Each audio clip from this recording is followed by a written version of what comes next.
Samband mæðra og dætra hefur oft á tíðum verið slæmt og það má leiða getum að því að það sé vegna þess að mæðurnar hafa verið skikkaðar í það hlutverk að kenna dætrunum viðeigandi hegðun í feðraveldinu.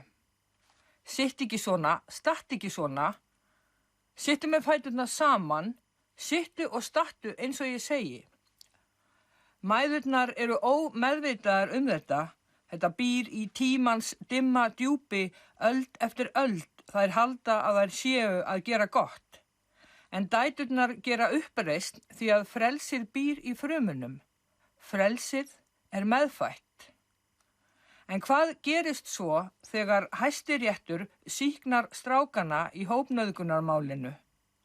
Dómararnir beita ekki sýknu vegna þess að þeir séu bjánar og ekki vegna þess að þeir séu hálfvitar, heldur vegna þess að þeir eru gamlir menn sem að kenna ungum mönnum hvernig megi hegða sér í feðraveldinu.